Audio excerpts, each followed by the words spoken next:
మీరు బహుగా వెలుగెత్తి ప్రార్థన చేస్తున్నారు. నాకేమో విపరీతమైన నొప్పి మరలా ప్రారంభమైంది. సుమారుగా 2 గంటలు దాటుతూ ఉంది. 2 గంటల 20 నిమిషాలకు వచ్చేసాము. బహు భయంకరమైన రీతిగా నన్ను వెతుకుతున్నటువంటి ప్రత్యేకంగా మీరు బలమైన ప్రార్థన చేసి నా ఏమాత్రం కూడా అవకాశం ఇవ్వక ఇదిగో ఆ యొక్క గరుడ పక్షి ఆ యొక్క రామరపాడు నుంచి ఎగిరి మేము ఉన్నటువంటి యొక్క ప్రాంతానికి వీరవెలికి దగ్గరగా 6 కిలోమీటర్ రంగనగూడెం సింగనగూడెం ప్రాంతానికి ఎగిరి వచ్చినట్లుగా ప్రభువారు చూపించారు. తెల్లవారేటప్పటికల్లా మాకు ఫోన్ వచ్చిన సంగతి ఏంటో తెలుసా? నాతో పాటుగా ఉన్నటువంటి తమ్ముడు, అక్కడ సర్కిల్లో ఉన్నటువంటి చాలామంది కుర్రోళ్ళు ఉన్నవారు, వారిలో ఎక్కువగా రాము అనేటువంటి వ్యక్తి చనిపోయాడని ఫోన్ వచ్చింది. వాళ్ళిద్దరికీ పరిస్థితులు ఎవరి ప్రాయంలో బిడ్డలిద్దరు పుట్టారు. వారు చిన్నటువంటి యొక్క మాటలు బట్టి ఏదో సందర్భంలో ఏం జరిగిందో తెలియదు, కానీ పురుగుల ముందు తాగి చనిపోయాడు. అది తెల్లారిపాటికి ఫోన్ వచ్చింది. ఇలా ప్రభా ఏంటి, ఏం జరిగింది, ఏ విధంగా ఉంది అని చెప్పారంటే దేవుడు సెలవిచ్చిన మాట ఏంటో తెలుసా? మరణమును తప్పించిన వాడను నేనే.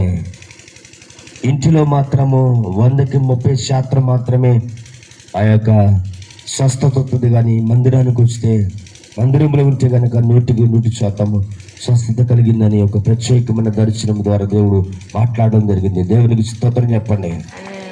ఆ పరిస్థితుల్లో ఆ దినములలో చూసినప్పుడు నిజానికి ఆ రోజు ఆఖరి రోజు ప్రభువు అంతగా నన్ను ఇంకా కూడా కాపాడుకుంటూ వచ్చాడు. ప్రేమ వల్ల ఆ సమయంలో ఆ పరిస్థితుల్లో నా భార్య చూస్తే యవనస్తురాలు, బిడ్డలు చూస్తే చిన్నపిల్లలు, తింటుందో తింటలేదో తెలియదు. ఇక్కడ చూస్తే భయంకరమైనదిగా, తల్లిదండ్రులు చూస్తే బహుభయంకరమైన వేదన చెందుతున్నారు. ఎవరైనా కూడా ఎప్పుడైనా కూడా ఎవరు పలకరించకపోతే, ఎవరు కూడా నువ్వు కాదనకపోతే, ఎవరైనా కూడా నోటి మీద ఉమ్మ వేస్తే తట్టుకునే పరిస్థితి కానటువంటి కోపదారిట నా జీవితము చివరాఖరికి ఆ దుస్థితికి తిరిగి పడిపోయింది. ఇప్పుడు వినవరాలు గమనించినట్లయితే చివరికి ఒక దైవజనుడు తీసుకొచ్చాడు. మా అమ్మగారు తమ్ముడు మేనమామ. ఆ దైవజనుడు ఇప్పటికీ వివాహం కాలేదు. చాలా గొప్ప దైవజనులు.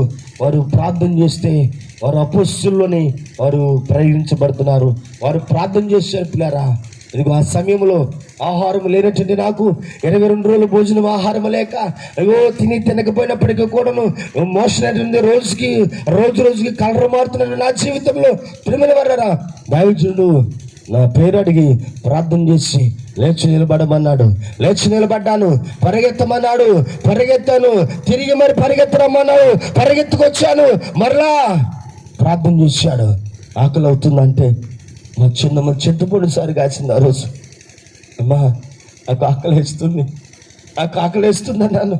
వారు సంతోషించి వెంటనే ఇద్దరు తినేటువంటి ఆహారాన్ని తీసాను. ఆ రోజుకి అలా అయిపోయింది. మందిరంకి వెళ్ళాను. మందిరంకి వెళ్ళిన తర్వాత ప్రార్థన చేస్తున్నాను. ఏం కనపడతలేదు. మరలా ఒక రోజు నైట్కి మరలా నొప్పి ప్రారంభమైంది. ఏ నొప్పి అయితే వచ్చిందో అదే నొప్పి ప్రారంభమైంది. ఆ రాత్రి దేవుని బిడ్డను గమనించండి.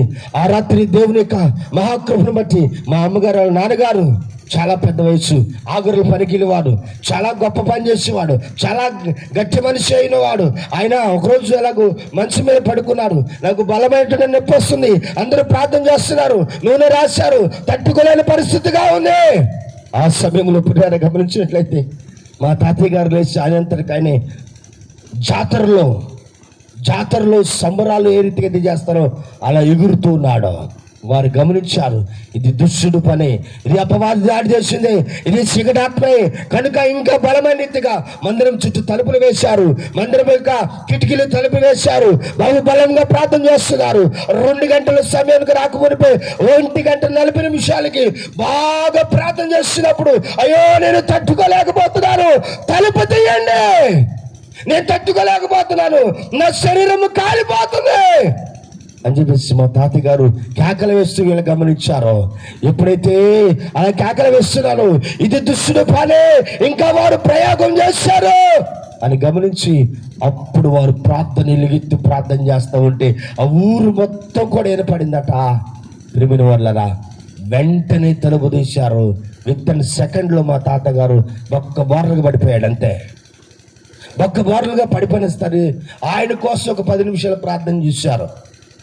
నా దగ్గర ఒక వ్యక్తిని పెట్టి, నా దగ్గర ఒక ఆయన పెట్టి వారు ప్రార్థన చేసిన తర్వాత లేచి చెప్తున్నాడు, చేయవెత్తితే అన్ననంత మనిషి. ఇలా చూస్తే ఇంత లావమేషము, ఇంత కన్ను, ఇంత కాలు, ఇంత కనబడిన ఒక వ్యక్తి కనపడ్డాడట. ఎప్పుడైతే వాడు బయటికి వెళ్ళిపోయాడో 22 రోజులు భోజనం లేనటువంటి నాకు ఆ చిన్నమ్మ పెట్టిన ఆ ముద్ద ఆ రోజుతోనే మళ్ళీ ఆహారం లేదు. మళ్ళీ వారం గడిచింది. వారం జరిగిన తర్వాత ఇదే జరిగింది.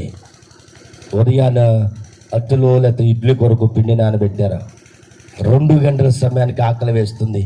2 అత్తులు మరలా పెన మీద కాల్చి ఇచ్చారు. ఆ అర్ధరాత్రి తిరిగేసాను. తెల్లారిన తర్వాత బాగానే ఉంది. మరలా 3 రోజులకి మరలా ప్రారంభమైంది. ఏంటి స్థితి, ఎలాగుంది? అయ్యా, ఇక నేను మరణమైనటువంటి పరిస్థితికి వచ్చేసాను. 3 ఏళ్ళు కలిపితే ఎంత అలా ఉందో, నా కాళ్ళు చేతులు కూడా అలా అయిపోయాయి. నా ఛాతి మీద ఉన్నటువంటి రోమము పూర్తిగా ఊడిపోయింది. ఏమాత్రం తలలో కూడా చాలా వరకు ఊడిపోయింది. ఇక నేను ఏమాత్రము తిరిగి నా గృహానికి వెళ్ళనేమో, లేకపోతే నేను ఉన్నటువంటి ప్రాంతానికి వెళ్ళనేమో. మా ఊరు వాళ్ళందరూ అనుకున్నారు, ఇక పలానటువంటి పాస్టర్ గారు అబ్బాయి చచ్చిపోయాడు అని అందరికి కూడా నచ్చారు.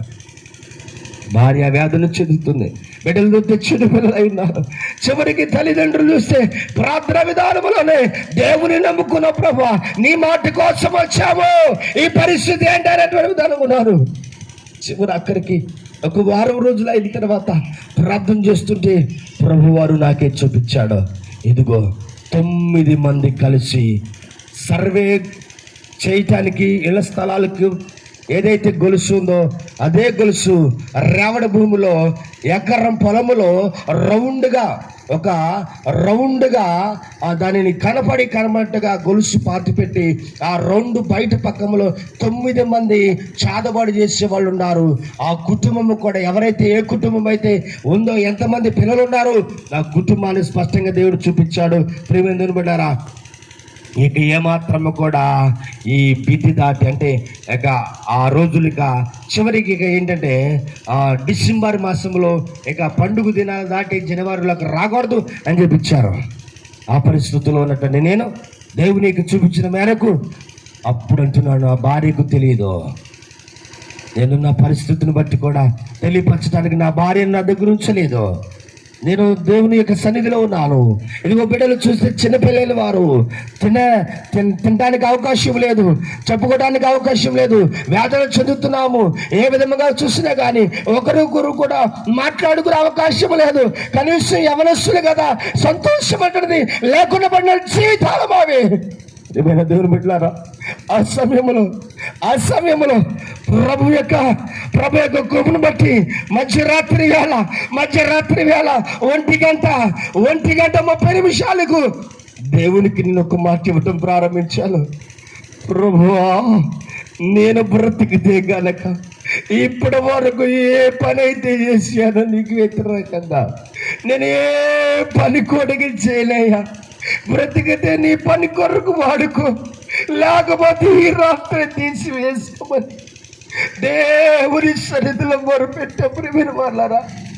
దేవుడు నమ్మదగిన వాడు, దేవుడు నీతిమంతుడు, దేవుడు పక్షపాతి కాడు.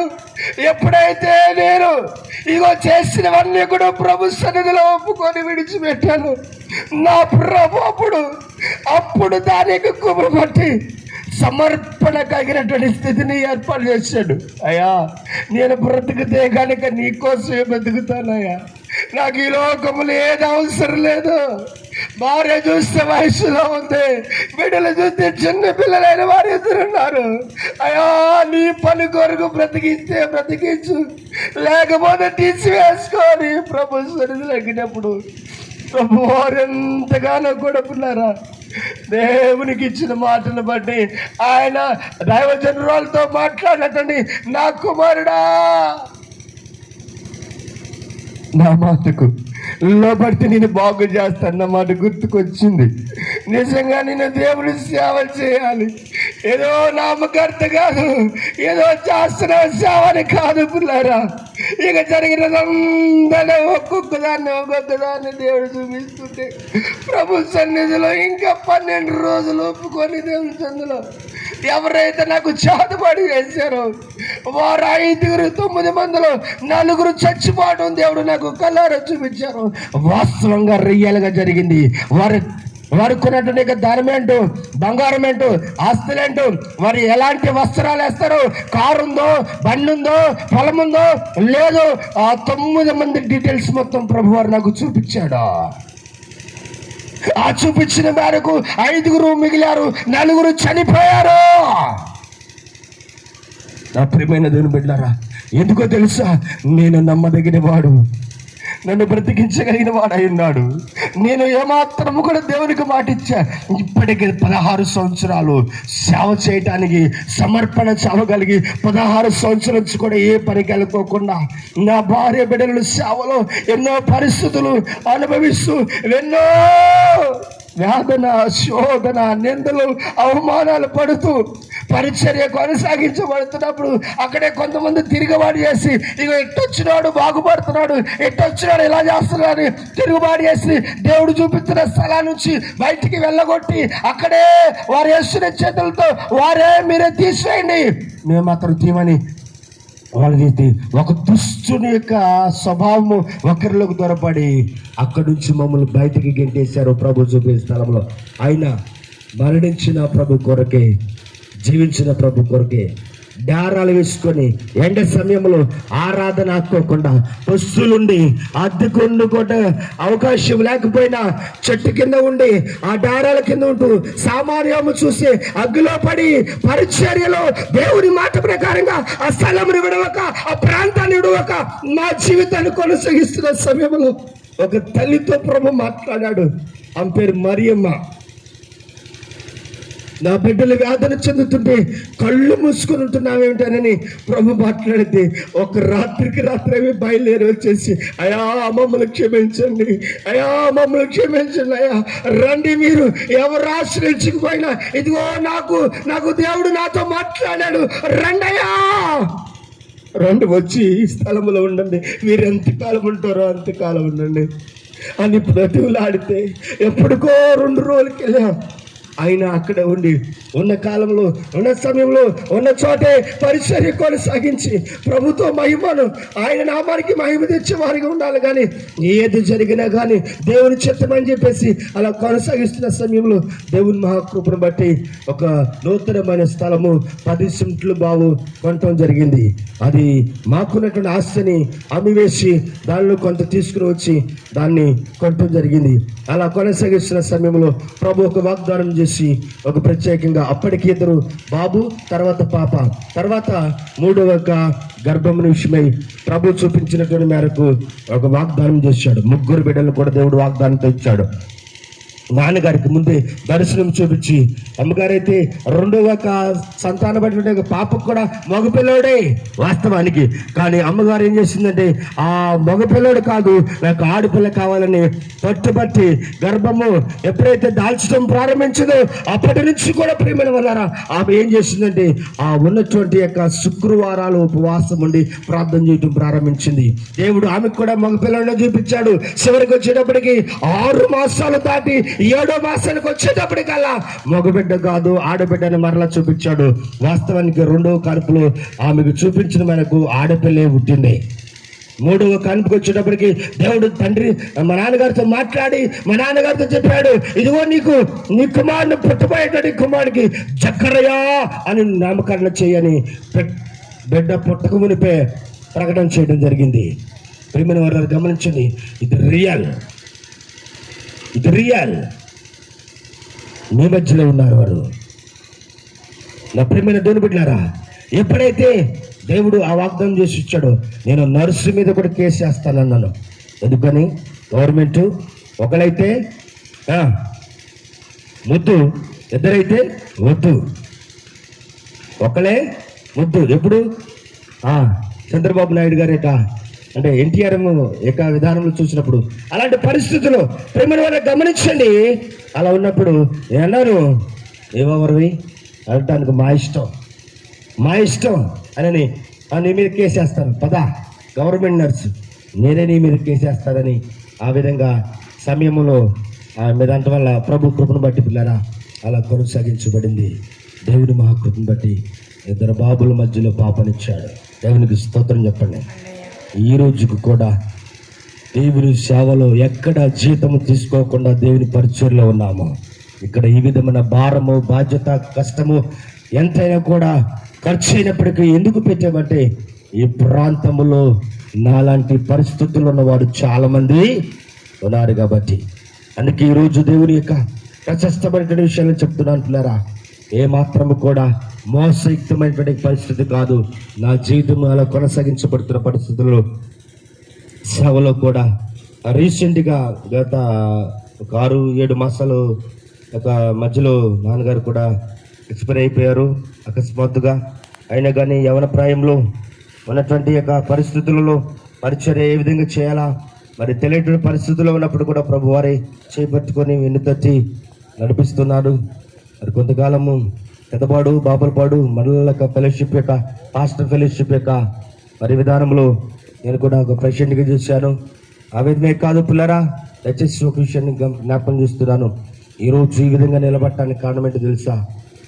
ప్రభు ఆనాడు నన్ను బ్రతికిస్తానని మాట ఇచ్చాడు. నేను కూడా ప్రభుకి ఇచ్చిన మాటను నెరవేరుస్తానని మాట ఇచ్చాడు. అందరూ ఒకసారి చప్పట్లు కొట్టి ప్రభుని మహిమపరచుదాం. ఇంకా చెప్పాలంటే చాలా చరిత్ర ఉంది ప్రియమైన వాళ్ళారా. ఈ రోజుకి ఈ విధమైనటువంటి రీతిగా మన జీవితంలో అనేకమైన సాక్ష్యాలు మనం కలిగి ఉన్నా కానీ దేవునికి నమ్మకమైనటువంటి బిడ్డగా జీవించాలంటే ఒక తపన. అందరూ కూడా 2 చేతులు ఎత్తి చేతులు స్తోత్రం చెప్పండి. హల్లెలూయా, హల్లెలూయా.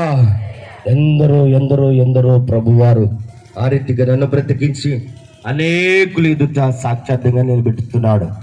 ఈ రోజుకి కూడా ఈ విధమైనటువంటి స్థితిలో ఉంటానికి కారణము నేను నమ్మిన నా దేవుడే. ఎందుకో తెలుసా? ఒక సెంట్రల్ గవర్నమెంట్ మరియు స్టేట్ గవర్నమెంట్ తరఫున ఒక బిషప్ అవటం అనేటువంటిది సాధ్యమైనటువంటిది కాదు. వాస్తవానికి చూసినట్లయితే చాలామంది బిషప్లు ఉన్నారు, చాలామంది రెవరెండ్స్ ఉన్నారు. కానీ ఈరోజు ఒక ప్రత్యేక విషయం జ్ఞాపకం చేస్తున్నాను. ఎవరైతే డూప్లికేట్ ఉన్నారో, ఎవరైతే ఒరిజినల్ ఉన్నారో, ప్రభుత్వం వారికి మొన్నే మేము లెటర్ పెట్టాం. ఎవరైతే డూప్లికేట్ అయిన ఉన్నారో వారందరూ కూడా రద్దుపరచండి, లేని పక్షంలో వారి మీద కోర్టుకి మేమే కేసేస్తామని ఈ యొక్క ప్రత్యేకత తెలియజేశాం. అమరావతిలో, అలాగే ఏలూరు జిల్లా కలెక్టర్ ఆఫీసులో, అలాగే మచిలీపట్నం చిలకలపూడి మరి కలెక్టర్ ఆఫీసులో మేమే స్వయంగా ఆ యొక్క పత్రాలు అందజేయడం జరిగింది. ఎందుకు ఈ విషయం చెప్తున్నా అంటే ఏమాత్రం కూడా మోసయుక్తమైనటువంటి పని మేము చేయటము లేదని సత్యాన్ని. మార్కు సువార్త 1వ అధ్యాయము త్వరగా చదవండి. 4వ వచనానికి వస్తే ప్రభు యొక్క విషయాన్ని జ్ఞాపకం చేస్తున్నాడు. బాప్తిసమిచ్చి యోహాను అరణ్యములో ఉండి పాప క్షమాపణ నిమిత్తము మారు మనసు విషయమై బాప్తిసము ప్రకటించుచు ఏం చేశాడట? అందరూ కూడా ఏనండి జాగ్రత్తగా, నిద్రపోయే వాళ్ళందరూ కూడా స్తోత్రం చెప్పండి. మెలుగుకున్న వాళ్ళందరూ కూడా గట్టిగా చప్పట్లు కొట్టాలి. ఎలాంటి పరిస్థితుల నుంచి ప్రభు సేవ చేస్తున్నాం. ప్రియమైన అక్కలారా, తల్లులారా, తండ్రులారా, అన్నలారా, బ్రదర్, ఈ రాత్రి పరిశుద్ధాత్మ దేవుడు మనతో మాట్లాడుతున్న మాట బహు శ్రేష్టమైన మాట. ఎందుకంటే ఈరోజు చాలా మంది ఇక్కడ ఎంతమంది బాప్టిజం తీసుకున్నారు? హ్యాండ్స్ ఇచ్చారు, చేతులు ఎత్తండి. 1 2 3 4 5 ఎంతనా? 7 8 9 10 ఎంతనా? ఎత్తండమ్మా. ఎంతమంది? 1 2 3 4 5 6 7 8 9 10 11 12 13 14 15 16 17 18 19 20 21 22 23 24 25 26 27 సుమారుగా 30 మంది కనబడుతున్నారు. ఏ బాప్తిసం తీసుకున్నావు?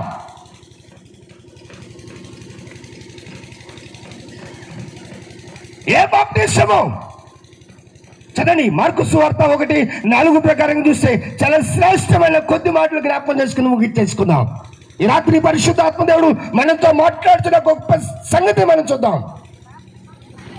బాప్టిజం ఇచ్చి యోహాను అరణ్యంలో ఉండి దేని నిమిత్తమంట?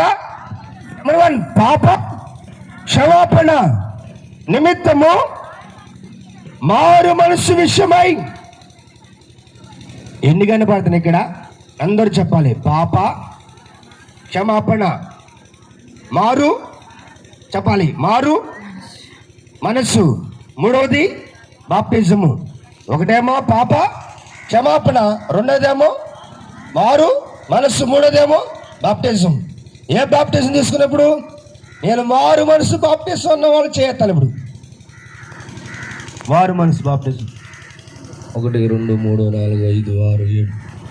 అలాగే కట్టుబడి పాలెము అనేటువంటి యొక్క ప్రాంతంలో స్పీకర్గా పిలిచారు నన్ను. గత నెలలో ఆఖరి సభ, ఆఖరి యొక్క సందేశము.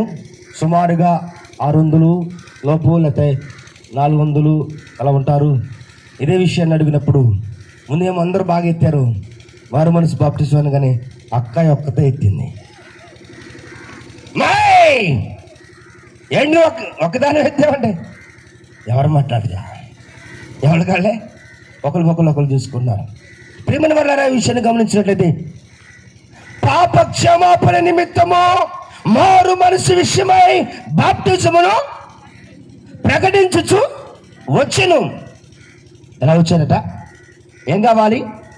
పాప క్షమాపణ, మారు మనసు. ఏం కావాలి? అప్పుడు బాప్టిజము ప్రకటించాలి. బైబిల్ సెలవిస్తుంది. చూద్దామా కొద్ది నిమిషాల పాటు?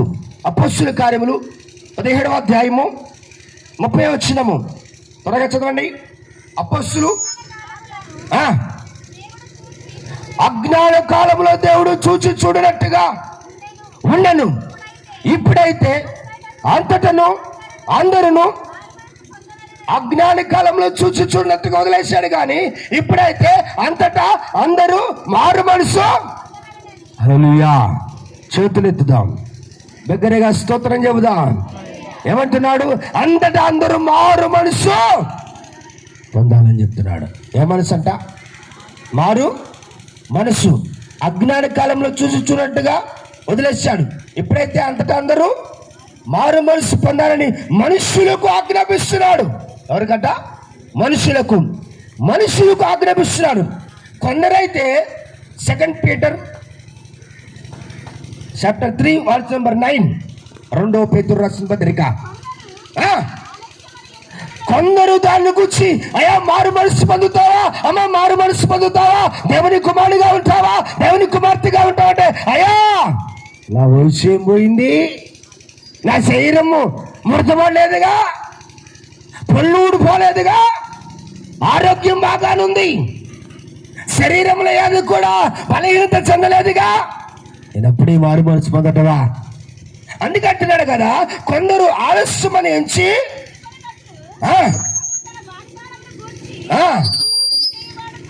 ఆలస్యము చేయవాడు కాదు గాని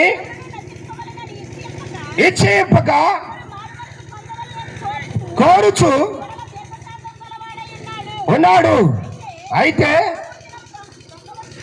దొంగ వచ్చినట్లు వచ్చును. చూడండి, కొందరు ఏం చేస్తున్నారంట? దేవుని వాక్యము సెలవిస్తుంది, ప్రభు యొక్క లేఖనము సెలవిస్తున్న మాటను బట్టి పిల్లరా, లేఖన ఆధారంగా చూస్తే కొందరు దీనిని ఆలస్యమని ఎంచుతున్నారట. ఏమని? ఆలస్యమని ఎంచి, చదవండి తొందరగా, ఆలస్యమని ఎంచుతున్నారు. దేని కొరకు? మారు మనసు పొందండి, పరలోక రాజ్యాన్ని చేరడంటే అప్పుడే కాదంటున్నారు. ఏం చేస్తున్నారు? మారు మనసు పొందడానికి ఎవరిని పిలిచాడు దేవుడు? ఎవరిని పిలిచాడు? లోక శుభవార్త. త్వరగా లోక శుభవార్త 5వ అధ్యాయము 32వ వచనం చదువుకున్నాం. మారు మనసు పొందటానికై ఎవరిని పిలిచాడట? చెప్పాలి. ఎవరిని పిలిచాడు? పాపులు పిలిచాడు. ఏ పొందటానికి? మారు మనసు పొందటానికి. మారు మనసు ఎవరికి అవసరమో? పాపులకి. పాపులు ఎవరున్నారు అక్కడ? పాపులు అనబడిన వారు ఎవరైనా ఉన్నారా? మేము కాదండి అని చెప్పగలుగుతావా? అసలు పాపము అంటే ఏంటి? పరిశుద్ధ గ్రంథం చెప్తుంది. పాపం అంటే యాకోబు రాసిన పత్రిక త్వరగా 4వ అధ్యాయము 17వ వచనం. పాపం అంటే మేలు అయినది చేయనెరిగియు అలాగూ చేయకపోవటమే. మేలు చేయనెరుగు చేయకపోవటం కూడా పాపమేనండి.